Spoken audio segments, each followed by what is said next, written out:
Hello and welcome to a lecture today. My name is Dr. Andrew Craig, and the topic for today's lecture is going to be advanced topics in exercise rehab. And so we're going to take a look at a number of overarching topics. Honestly, just some things that I've cherry picked that I think would be very interesting to you as you enter into your career in as a kinesiologist or some type of rehab field. And I think for a lot of you, if you go into clinical work with patients and clients, this will be really helpful. For others, it's helpful for, we're going to talk about things like prehab. So anybody that is going to have a surgery in the future, whether it's a knee surgery, hip surgery, whatever it may be, this will be helpful. And we'll talk about some other things as well. So the game the game plan for today is going to be we're going to start our discussion with prehab, which I've touched on in lecture a number of times. Then we're going to move on and talk about a modality that we didn't discuss during the modalities lecture. That's shockwave. It's probably the newer of the modalities that I use in a clinic, and I absolutely love it. I think it's got a huge application and it's very effective. Then we'll talk about platelet-rich plasma, or PRP, which you may have heard about. And we're going to kind of shift our brains and go away from the clinical side of things. Well, not really. We're going to look more at sensitivity and specificity, which are big concepts within um, from a research perspective, but they have a lot of application to the clinical side of things. And maybe we'll talk about some examples in terms of like shoulder orthopedic exams, which I think I've alluded to as well, which do not have great specificity, but they can be highly sensitive and help you diagnose. So, what is this idea of prehabilitation or prehab? Apologies for reading right off the slide, but it's the process of care initiated before surgery whereby patients' physical, nutritional, medical, and mental conditions are strengthened while waiting for surgery in order to facilitate post-operative return to pre-operative conditions. You may have to read that one on your own a couple of times, but in essence, when a patient has been identified as needing surgery, you already know what rehab is, which is after the surgery, you strengthen it, improve the range of motion, improve the quality of life. Prehab is the idea is that before the surgery, you can really accelerate the recovery afterwards if you do a lot of those things. That's the exercise, the dietary, the psychological counseling, all those things. So it's this idea that before a surgery, we should be doing a lot of work. Um, which can be really challenging because they're often in a lot of pain and they often don't want to move. But uh, every little bit of strength that we can get, every little bit of confidence we can get will make it a lot easier after the surgery for the patient. And so this is now being recommended by the American College of Surgeons. The research is somewhat still in proof of concept, meaning it's not a hard, fast rule. But a lot of research groups are starting to try to prove it as a very effective tool, and we'll look at a couple of articles that seek to do so. So, what are the benefits of prehab? Like, why would you get patients to do this? There are a plethora of benefits, and I've listed a number of them on the slide here. And so, it helps the patients to increase their functional capacity before surgery.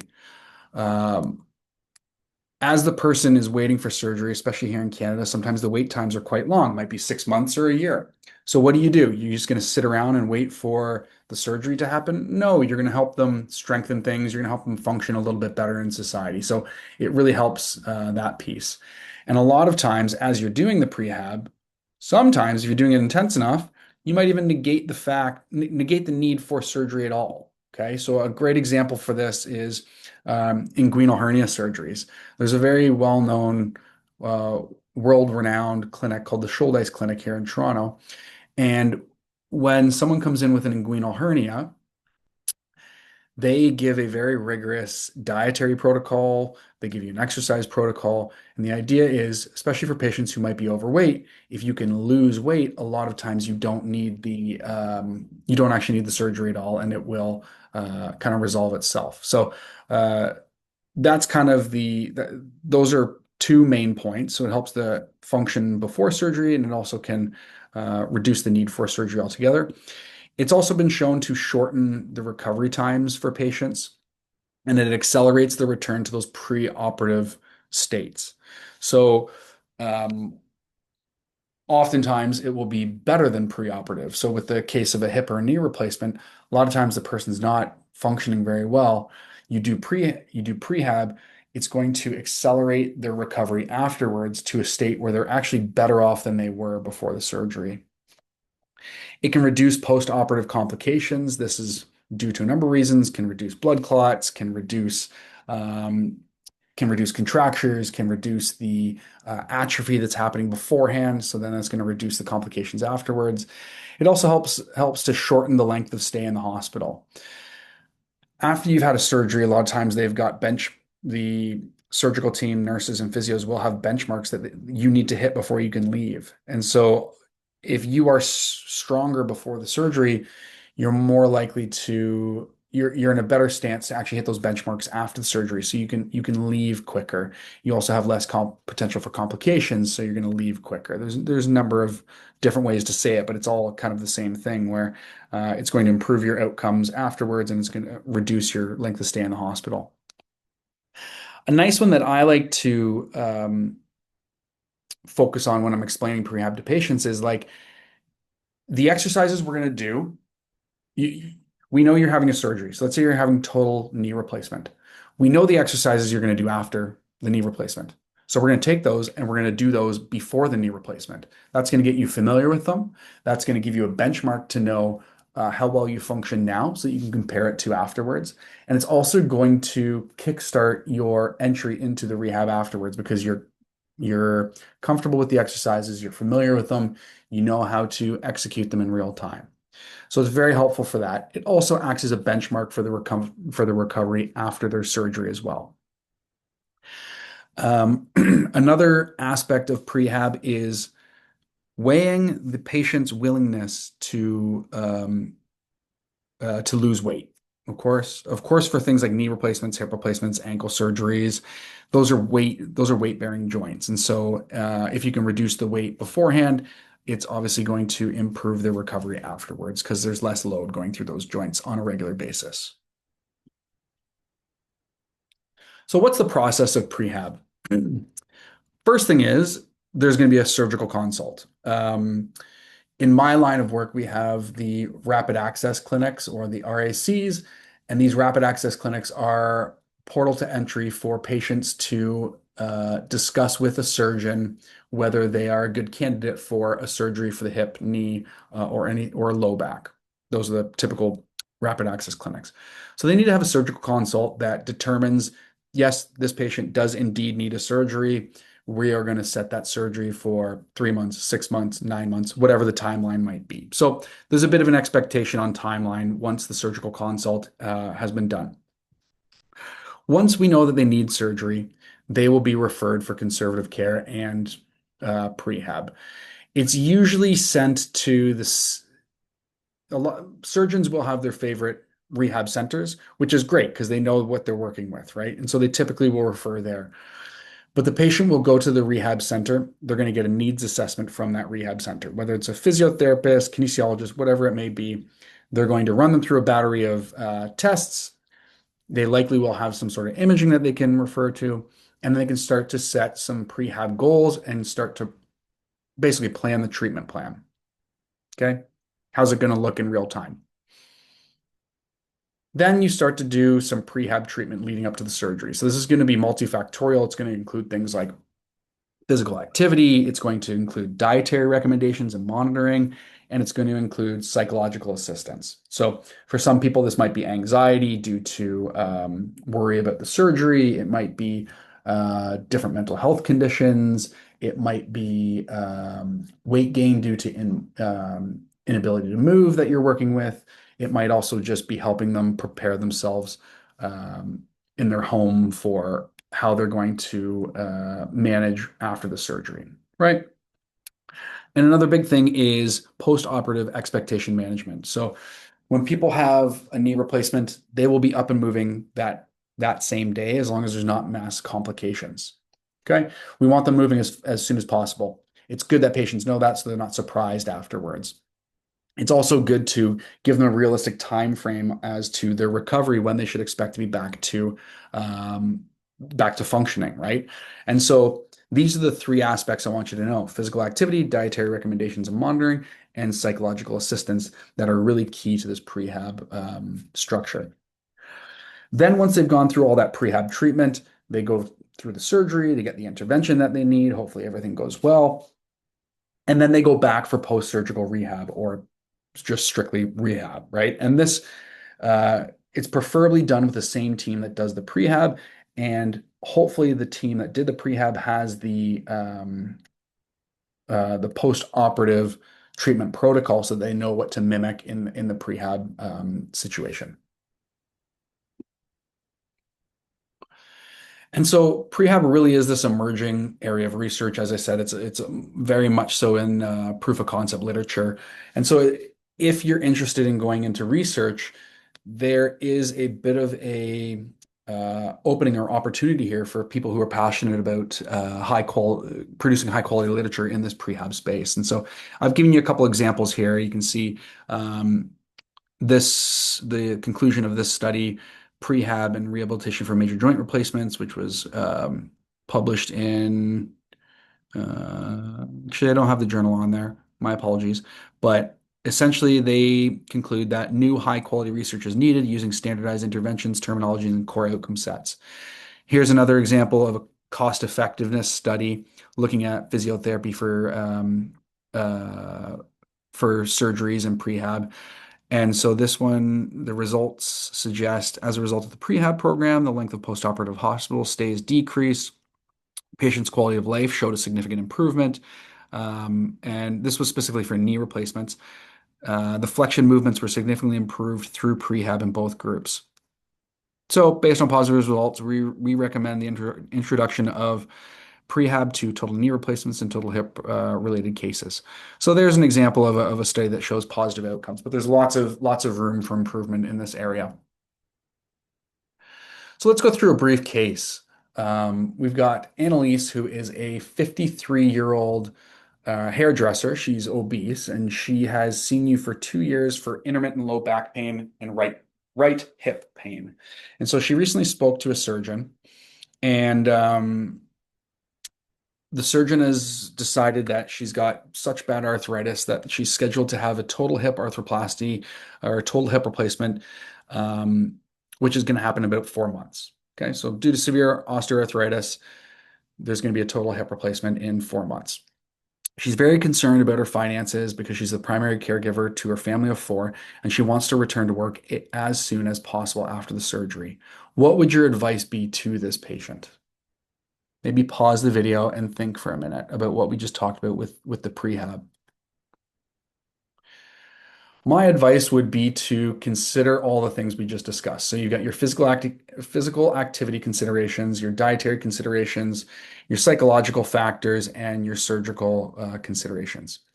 So in terms of physical activity, you're going to want to be general and specific. So general recommendations is going to be she needs to do regimented cardiovascular exercise. This is going to help her recover faster after the surgery, better oxygenation of the blood, better oxygenation to the area that needs healing. Then, in terms of specific physical activity, you're going to probably strengthen the hip rotators and the prime movers of the hip. Okay. These muscles all get either moved out of the way or they get sliced through. So there's a lot of recovery that has to happen afterwards. So you want them to be as strong as humanly possible beforehand, right? You're also going to want to figure out which type of surgical procedure they are having done. Is it a posterior lateral approach or a direct anterior approach? Because certain approaches will cut through muscle in a longitudinal way or a horizontal way, and other ones will kind of go along the fascial lines, and there's less damage done to the muscles, and so obviously the recovery time is going to be different for those. But that can help you to decide what your exact exercises are going to be. You're probably going to be doing lots of walking, lots of stretching, lots of like clamshells, glute bridges, those sorts of things if she's able. Then, in terms of the dietary considerations, you're going to want to encourage an anti-inflammatory diet, right? Uh, Part of this can be determining their willingness to actually lose weight before the surgery, because as I said, the hip is a load-bearing joint. And so if you can reduce the amount of weight that the individual is putting through that joint, you can reduce the amount of forces, and therefore you can have better longevity for the joint and better longevity for the replacement, actually. The anti-inflammatory diet is important because, as we know, osteoarthritis is an inflammatory condition, so it will help to reduce the active inflammatory components within the joint. Then you want to consider all the psychological factors. So expectation management. This person has high expectations to return to work ASAP. You need to take the person's job into consideration. Annalise, in this case, is a hairdresser, so she's on her feet a lot. So if she wants to get back to work, you kind of have to sit her down and explain the importance of this prehab in terms of strengthening so that she can actually return to work quickly after and reinforce the need for rehab afterwards, right? You can talk about timelines with her, but you need her to understand like you have a standing job that puts a lot of strain through your hip. So we might have to be working with X, Y, and Z amount of time. In the best case scenario, X. In the worst case scenario, Z. So you need to be prepared for both of those situations. Okay. And then the last point here I actually talked about already, which is the surgical considerations. So which technique will they be using? I'm gonna, when this lecture's in person, I can pull it up a lot easier and show you these workbooks, but I'm gonna post a workbook or two for you to go through. And there is some good pre and post operative workbooks for surgery. And so actually having a patient bring these in and working through them with the patient is incredibly helpful to make sure that they know what they're supposed to do, what they're not supposed to do, and to give them confidence that they're actually on the right track.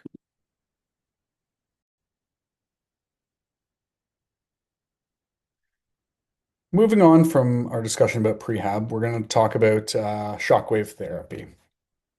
So shockwave is a modality that I use in the clinic basically every day. It's got lots of very positive research for musculoskeletal conditions, especially like uh, chronic tendinopathies, tendinosis, calcific tendonitis, that sort of thing. And so we're going to go through a little bit of that. But before we talk about it in the rehab realm, we'll talk about sort of the genesis of it. And so I call it shockwave for short, but really the term is extracorporeal shockwave therapy. Um, and so its initial utilization was with lithotripsy or essentially breaking up stones in the kidney, breaking up stones in the pancreas, the gallbladder. And it still is used quite effectively for those things. So essentially in these organs, stones can develop. They can be calcium deposits, they can be different types of minerals. And so shockwave can be used to break them up from, let's say, like a centimeter and a half into much smaller pieces that can actually be cleared by the body. And so the image on the right kind of shows a very simplistic demonstration of this. If you've got these small kidney stones inside of the kidney, you can apply shockwave from a certain direction to actually break those stones up, cause some vibration through there, break those stones up, and then you can actually pass those stones down the ureter. And so you can pass them out through the urine. So this is used quite effectively in those scenarios. So it is a first line non-invasive and effective treatment for these types of stones. It also can be used for for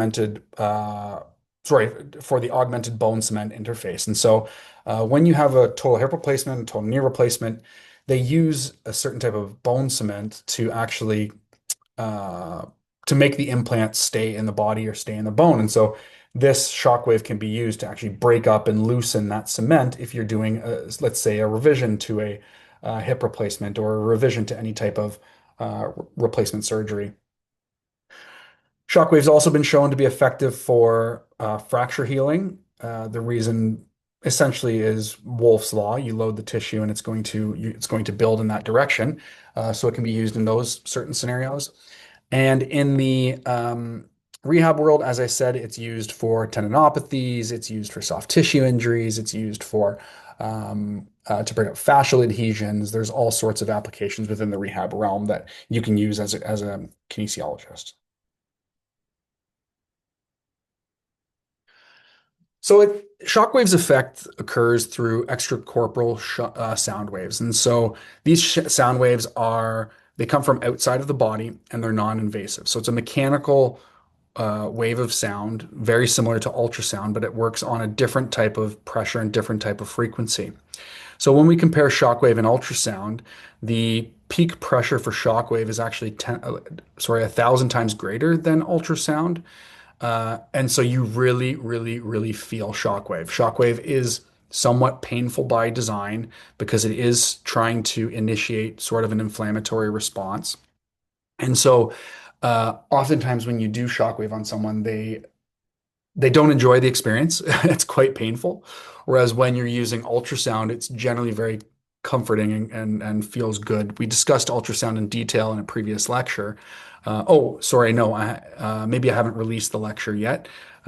It's recorded, I just haven't released it yet. But ultrasound often feels good. It has what we call a thermal effect. So you can either use a thermal or a non-thermal effect of ultrasound, whereas shockwave does not have that ability. And it boils down to the type of wave that's being used, the certain frequency, and the certain intensity. And so ultrasound uses a very high frequency sound wave, and shockwave utilizes a very low frequency wave form. Um, I think I've explained in person, I think we've touched on it in class, but essentially, shockwave is painful by design. One of the main effects is to induce that inflammatory response. For sort of chronic inflammatory conditions, you want to induce that response. And we'll talk about that more in detail in a few slides. So, what are the major mechanisms of action for shockwave? Like, how does it work on the body? And I want you to know these three primary effects. So, it's got a mechanical effect, a molecular effect, and an analgesic effect. So the mechanical effect is fragmentation.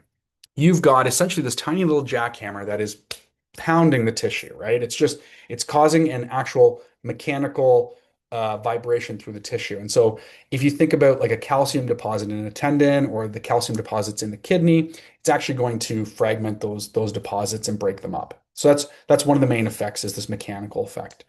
Um, it also has this molecular effect. So if we kind of look on a micro level or a smaller level, it's going to promote neurovascularization at that tendon bone junction. So right where the tendon attaches into the bone, we're looking to increase the blood flow, increase the neurovascularization in that area.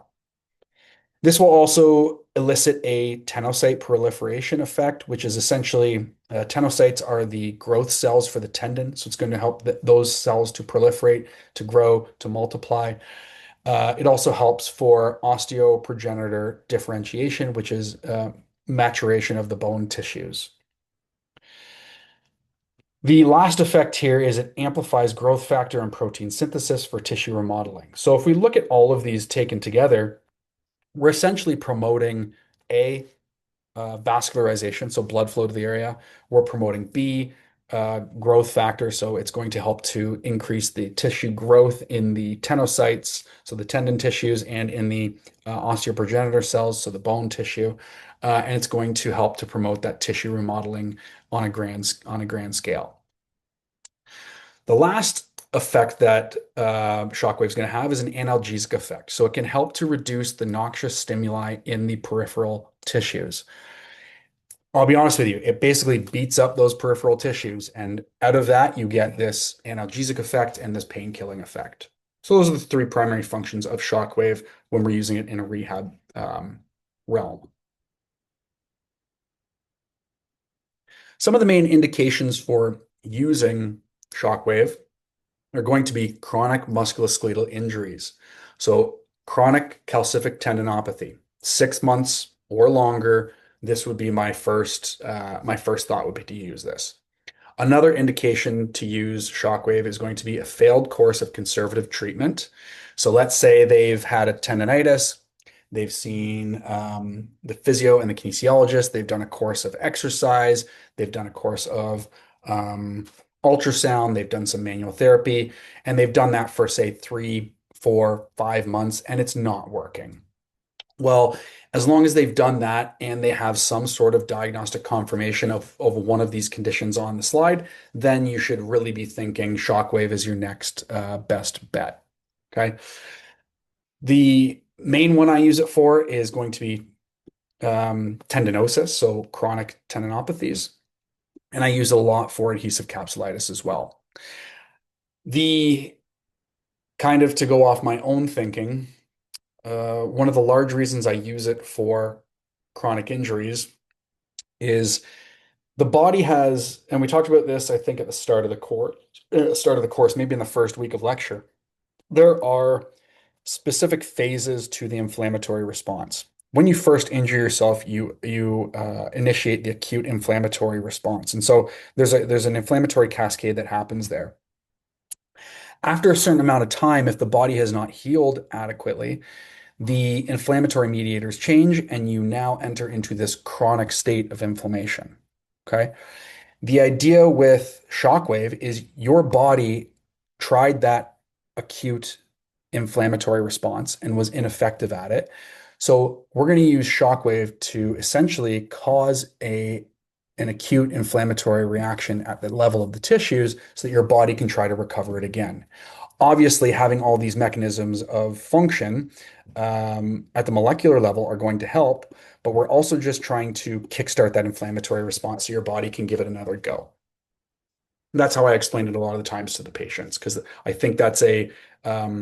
I think that's a very understandable way to explain the utilization or the effectiveness of shockwave.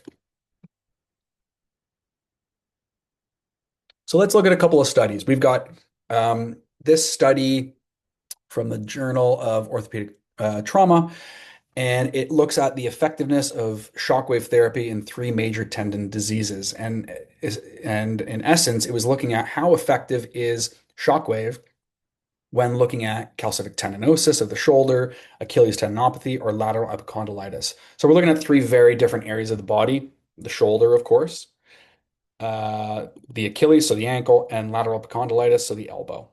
Right. And you can see they had a decent number of subjects in each. The treatment involved three applications in three monthly applications of 2,400 impulses. That just means how many times the tissues were hit, 2,400 times. And you can see that we're sticking with tendonitis for this study. They looked at function, they looked at pain, and what they saw in terms of pain was you saw continual decline in the pain scale intensity at baseline, 1 month, 6 months, and then even at 12 months, there was basically no pain. So it recovered quite dramatically. So if we even just look at the visual of this chart, we can see a reduction over time, of course, right?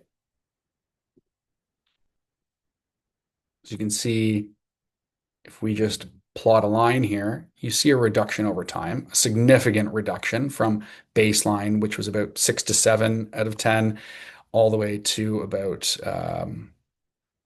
almost zero.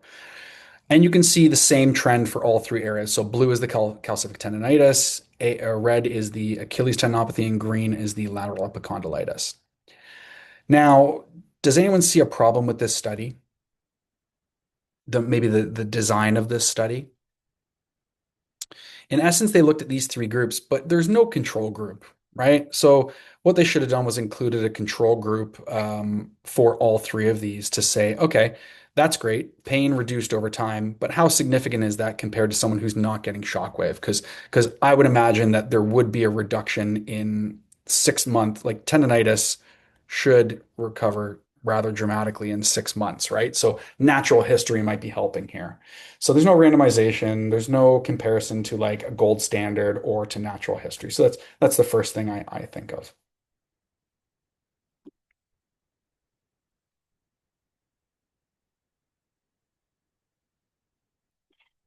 Let me see if I can get rid of this. Clear all drawings. There we go. Okay, so the next study is this was a meta-analysis, meaning it looked to group data from multiple studies. And so it looked at high energy versus low energy shockwave therapy for calcifying tendonitis in the shoulder, which is superior. So it was trying to compare high energy and low energy shockwave. Okay. This study was done to learn the proper dosage of shockwave and to learn which one's more effective at actually breaking down those calcium deposits. So high energy shockwave is generally very painful. Low energy is more mild. It was originally kind of low energy was done in physio clinics, but now we're seeing a lot more high energy shockwave being done as well. So when we look at shoulders, it's a very common spot to have calcium deposits. 80% of the time it's in the supraspinatus, which is this muscle here, and it happens generally around the insertion site or underneath the acromion. There's also infraspinatus and subscapularis that get it as well. But I just wanted to show you an image of that to show you the most common one is the supraspinatus. And there are three types. You don't need to memorize this, but you can see it visualized in this X-ray. There's that calcium deposit right there in the supraspinatus tendon, right at the attachment site.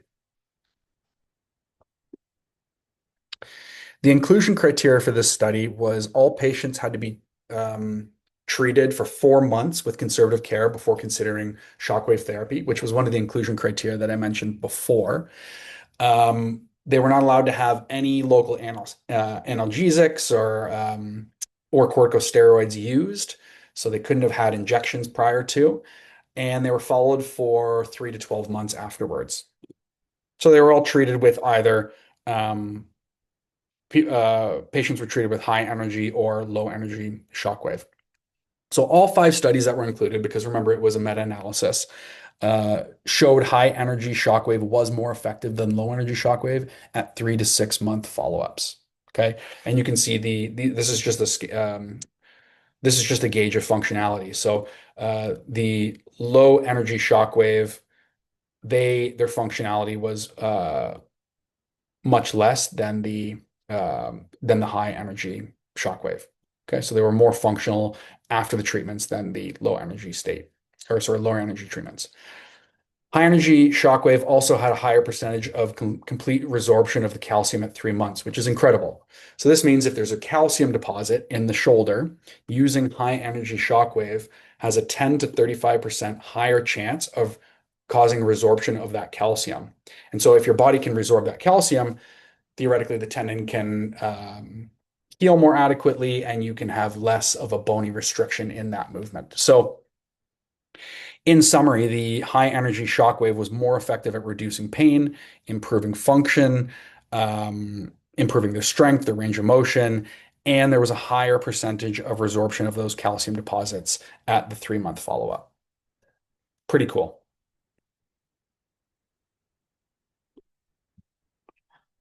Here's another systematic review about shockwave. And so it's looking at the effectiveness of shockwave in lower limb tendinopathy. So you'll notice the one we just talked about was just in the shoulder. And so it produced high quality evidence to support shockwave in the shoulder for calcium deposits. Whereas this one is looking at if there is any effectiveness. It's a systematic review. So it's looking at all the literature out there. It was looking at if there's effectiveness for the lower limb tendinopathy. And so the reason for this study was there had been level 1A evidence, which is very high quality evidence to support the treatment for calcific rotator cuff tendinopathy, but there was no real consensus on if it's effective in the lower limb. So this group found two studies that they included in the systematic review. So not a ton of studies in the area, but they found moderate level evidence to support the effectiveness of shockwave for greater trochanteric pain syndrome. So greater trochanteric pain syndrome is this syndrome of pain that we're over top of the greater trochanter on the lateral side of the hip. And so they found that the shockwave was superior in effectiveness to other non-operative treatments. So that would include ultrasound, TENS, massage therapy, those sorts of things. And actually, when compared to a more invasive treatment, corticosteroid injections, it was inferior at 1 month follow-up, but after a year, it was a more effective treatment. So the effectiveness of shockwave was superior at a 12-month follow-up compared to corticosteroids. And so, therefore, in terms of long-term effectiveness, shockwave was shown to be more effective than the corticosteroid injections for greater trochanteric pain syndrome.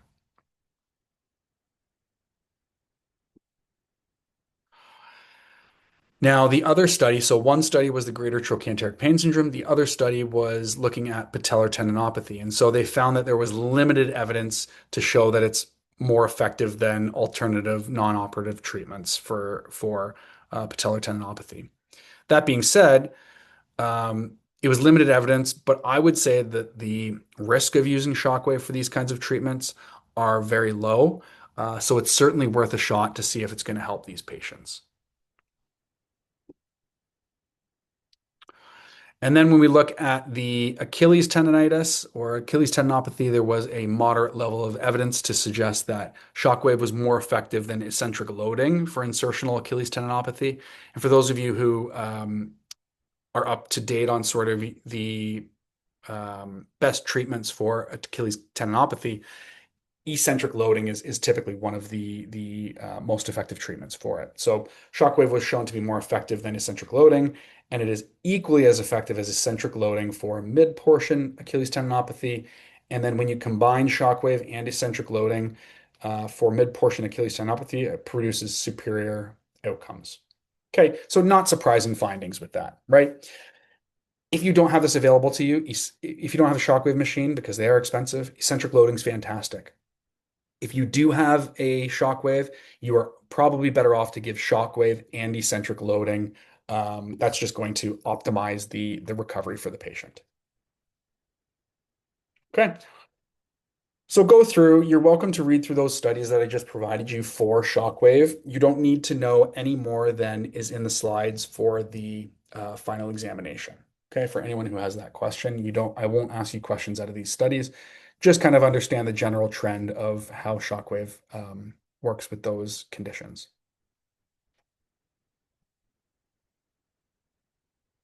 Next, we're going to move on to talk about this is a really interesting area. And to be perfectly honest with you, it's somewhat outside of my scope as a chiropractor. So I had to do some research with this. I'm not an expert in this field. I just want to expose you to it because I certainly get lots of questions about this in my clinical practice. And I think you will in your clinical practice if you're going to be dealing with patients and clients as well. So the question is like, what is PRP? What are stem cell treatments? We keep seeing them pop up more in musculoskeletal medicine and for recovery. So how effective are they? Are they available to us here in Canada? All those kinds of questions come up. So I'm going to give you a little bit of my perspective on it, but also some of the research that I've found. But please remember, I'm not an expert in this field.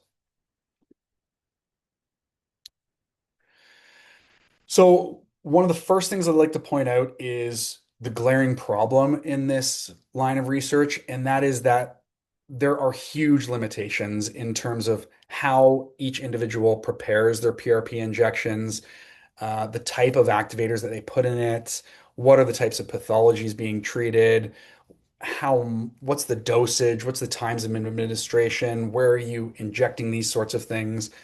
For those reasons, we really haven't seen any consensus in the literature because nobody does it the same. If you go to a if you go to a physiatrist, let's say in Toronto versus Vancouver versus Singapore, you get totally different treatment strategies. They sometimes put their own little cocktail of enriched growth factors and supplements in them. So it's very different. It's not standardized across the board, which is a huge problem with this PRP literature. So this is just a narrative review that looked at if we can start to, recommend empirically that PRP is good for musculoskeletal pain. And what they found was there's just not enough standardization within the literature. So there's also an area that has potential emerging research, or if you're interested in going down that route, starting to standardize these approaches, and then maybe we'll start to see this being more effectively recommended. The trouble that I see anecdotally in clinic is the claim is that PRP is basically good for everything. Like people will inject it into their knees, into their shoulders, into their hips, into their vertebrae. Like there's no standardization. What's the dosage? How many injections did you need to get? It's very wishy-washy in my opinion.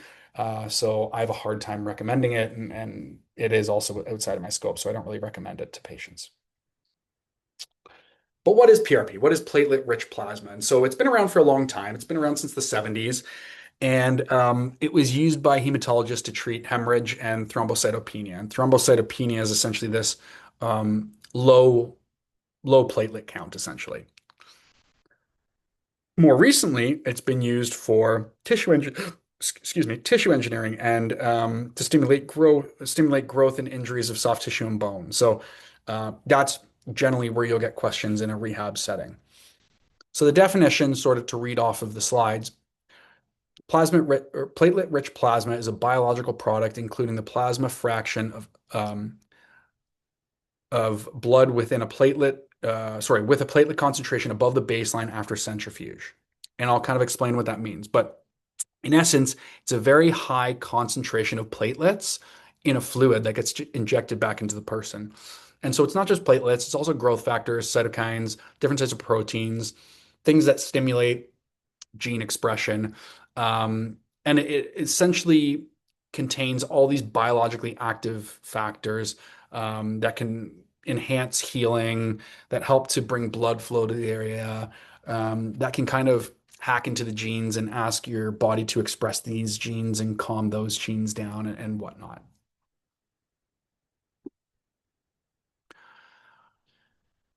And so here is platelets essentially are so yeah, platelets they're also called thrombocytes, and so they're this certain type of blood cell that help the blood to clot and stop bleeding, right? When you have too many platelets in your blood, you have thick blood, which can cause clotting issues. When you have too few platelets, your blood doesn't clot properly, and so you can have very thin blood. And so just to give you an idea of what exactly platelets are, they are these irregularly shaped, non-nucleated cells that are important for clot formation, thrombosis, immunity, wound healing, malignancy, all sorts of growth properties, right? And the process by which we can start to extract these platelets, basically what happens is the doctor will extract blood. So they draw blood from your body, right? And that blood is a concoction of red blood cells, white blood cells, platelets. There's blood plasma in there. There's all sorts of different nutrients in there. And so the way that they sort of separate those nutrients out is they centrifuge it. And so centrifuge is a device that just spins it very fast. And when they spin it very fast, what happens is the low density contents separate from the high density content, right? So the heavy cells will basically go to the bottom and the low density cells will go to the top. And so they separate out the high and low density material through the centrifuge. Then they use a needle to sort of isolate the PRP. They'll pull all that platelet-rich plasma, which is generally in the middle here. They'll pull that out and then they will reintroduce that into the body. And so when you pull out that platelet-rich plasma, it's got lots of growth factors. It can stimulate growth, and there's all sorts of effects that come with that. And so that's how this treatment works. So one of the positives is you're taking out cells from, like, let's say I'm the patient. It's taking out my own blood, centrifuging it, and then putting my own uh, platelets back into me. So there's a very low likelihood that my body's going to reject it, right? So that's one of the positives of this. These are the primary effects that I want you to know. And so you're going to want to know this for the exam.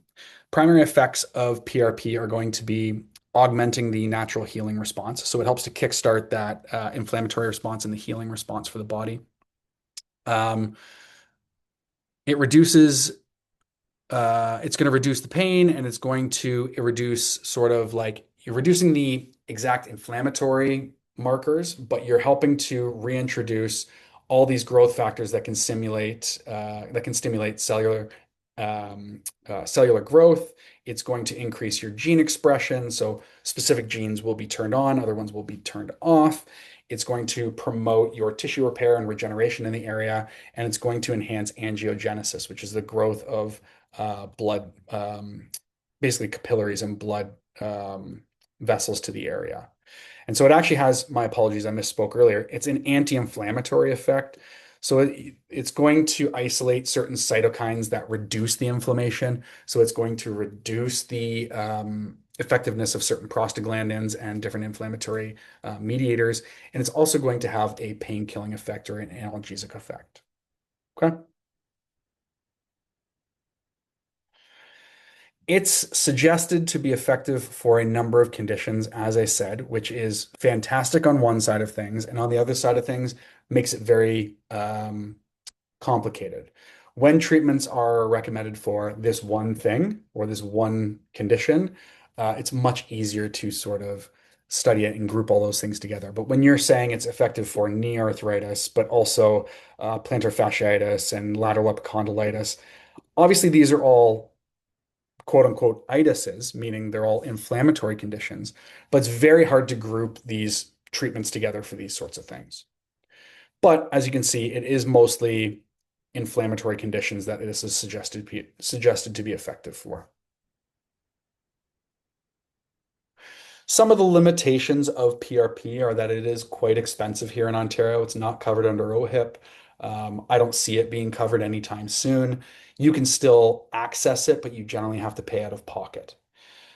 Typically, it requires multiple injections. There are some adverse reactions, but they're generally mild. Again, because you are putting your own cells back into your own body, it's usually irritation at the site of injection, or if the doctor has infused a number of other mediators into it, your body might have a negative response to that or allergies to that. But generally, the adverse events are quite mild. I think one of the biggest limitations is just how many problems there are in the research. There's just no standardization for PRP preparations, and it's not looking to be much better over the past few years.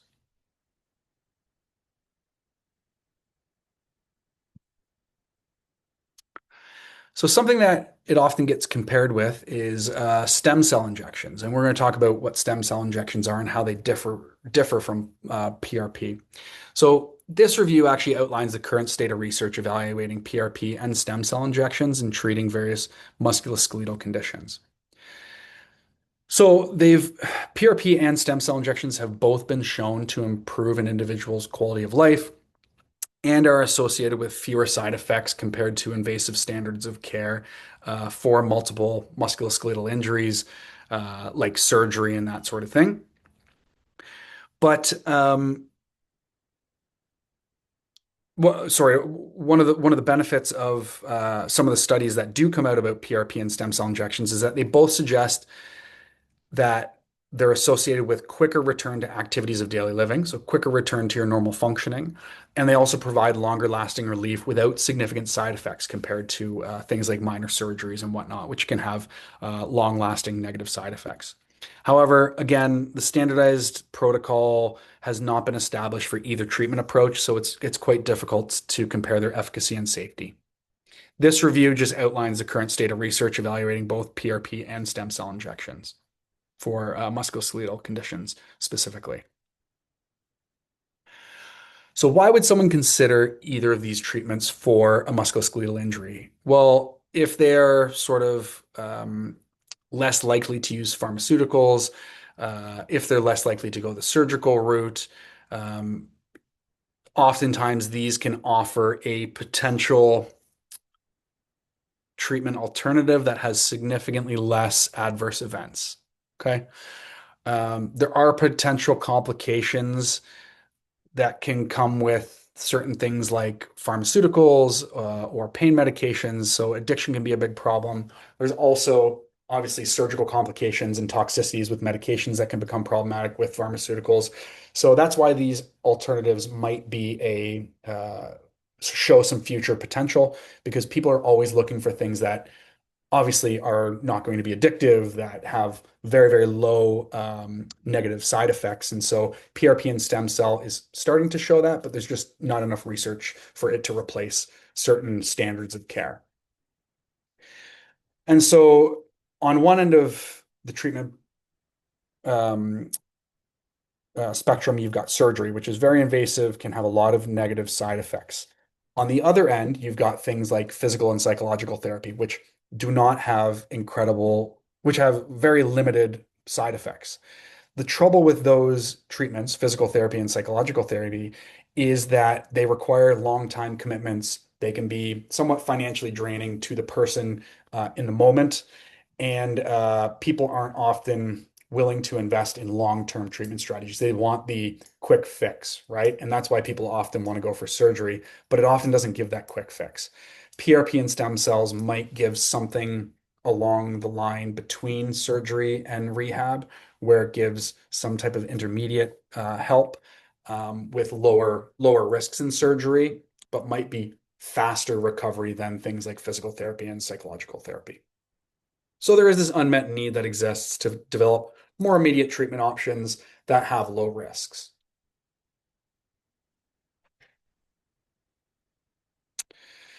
So this slide is nice because it shows you the process of PRP, which we talked about already, but it also shows you how stem cell injections work. So just to review, for PRP, platelet-rich plasma, you get your blood drawn, right? They centrifuge it to separate the high density and the low density components of your blood. They use a needle to take out the platelet-rich plasma, and then they inject that into the patient, into the area of concern.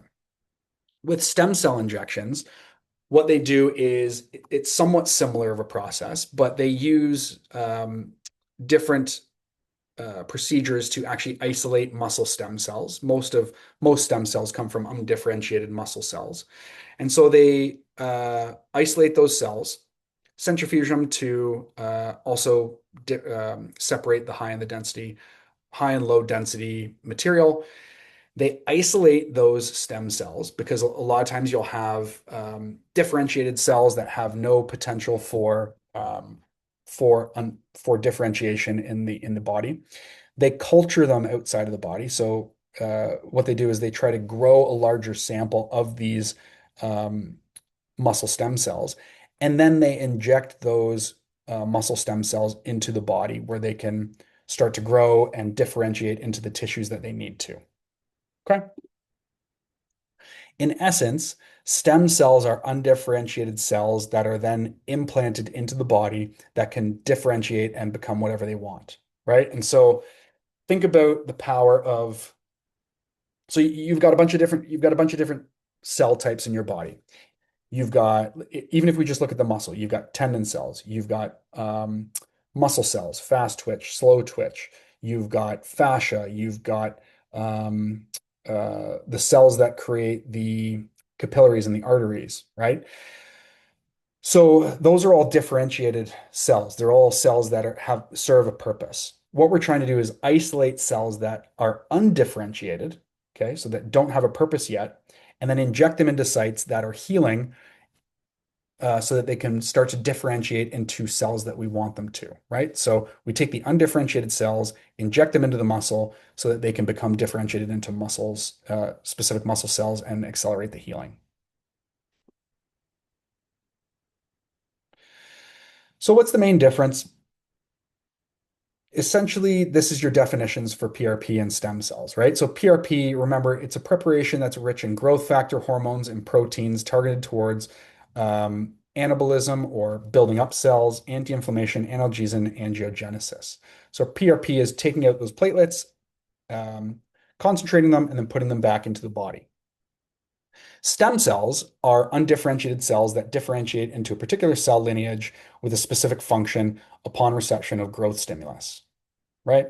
So essentially, we take those undifferentiated cells, we culture them to make more of them, we inject them into the site, and then they can differentiate into a specific cell type with a specific function. Okay. Now there are two types of stem cells that we can use. There's embryonic stem cells, which is kind of littered with ethical concerns, and they're very challenging to get. And then there's adult stem cells, which typically come from the muscle stem cells.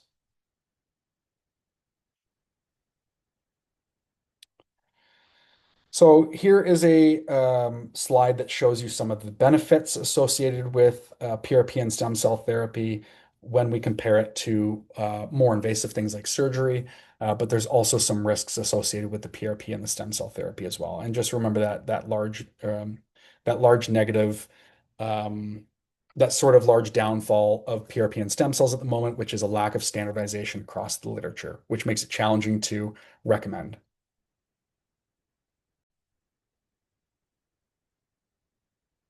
The last thing that we'll be able to discuss is sensitivity and specificity.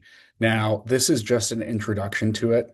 Sensitivity and specificity are huge concepts in epidemiology, and I'm sure you have other courses that dive deeper into it, but we are going to discuss it in terms of orthopedic tests or tests to rule in and out different musculoskeletal conditions.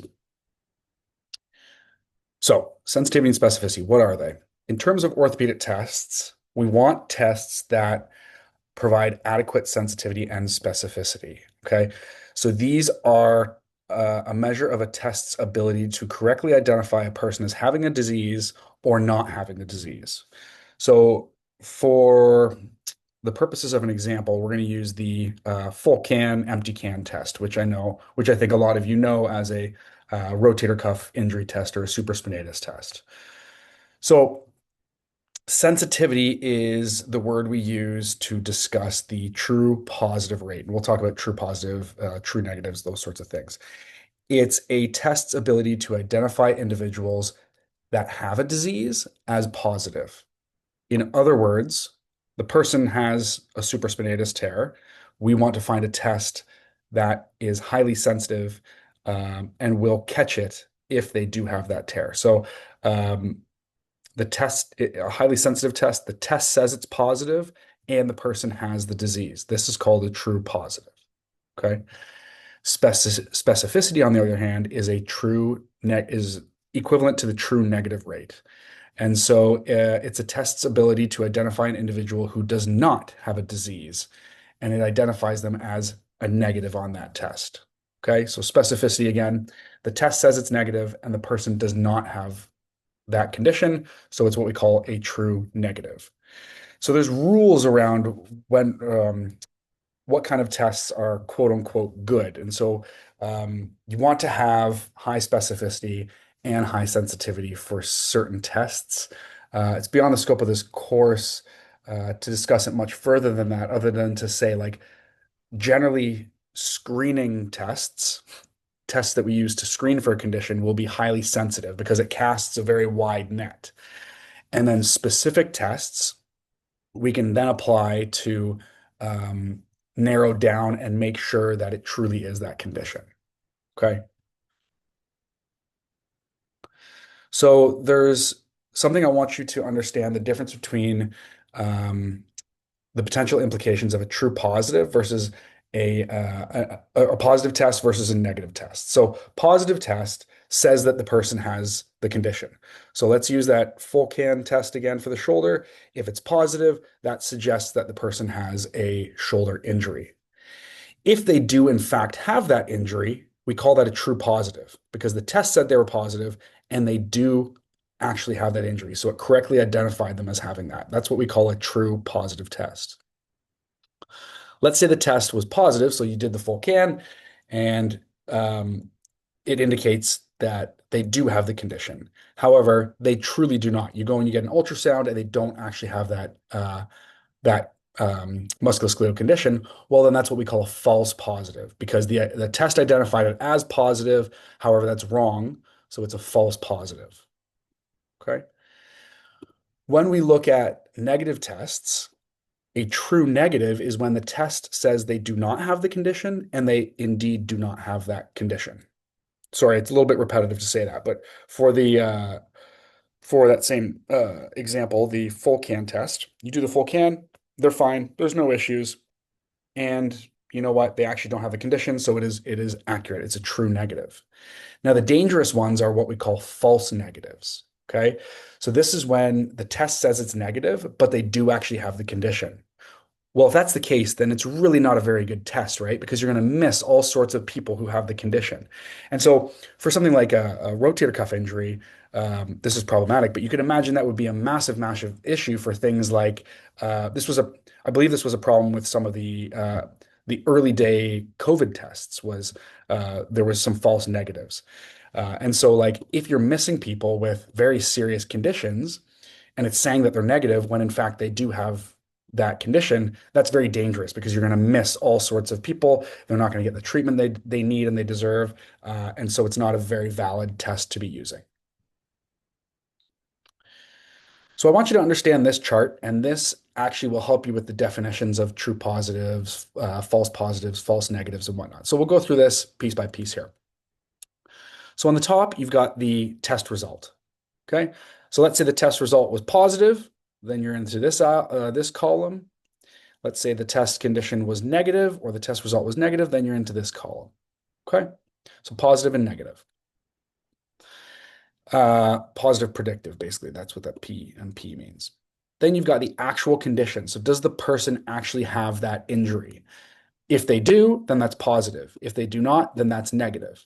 So we've got these four different outcomes for negatives and positives. So let's say you run the person through a test for that shoulder injury, and it says they're positive for that shoulder injury. If they do in fact have that condition, then that's called a true positive. Okay, that's a good test that identifies people who have that condition.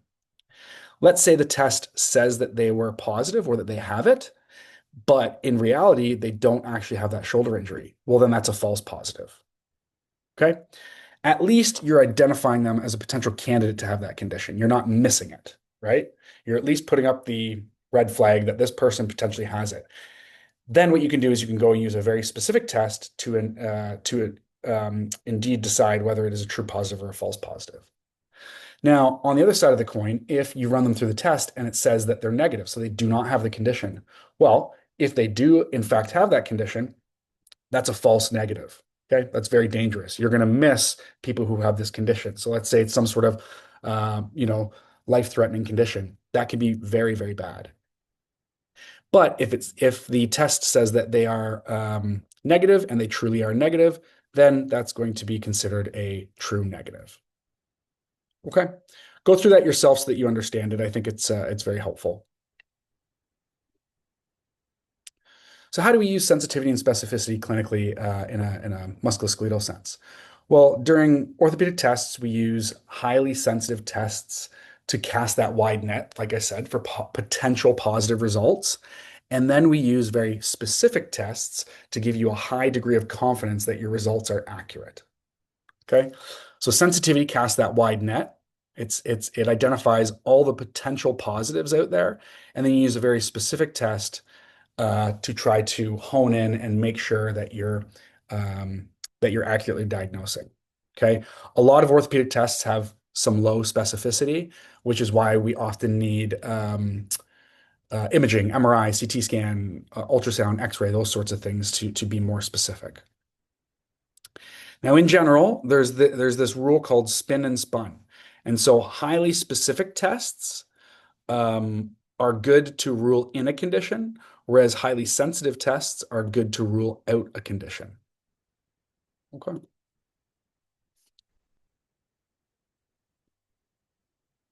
So that's everything for this lecture. I hope that you found it interesting. It's a little bit different than what we've done in the past, but all of this will be testable material for your final exam. Have a great day, everyone, and we'll see you soon.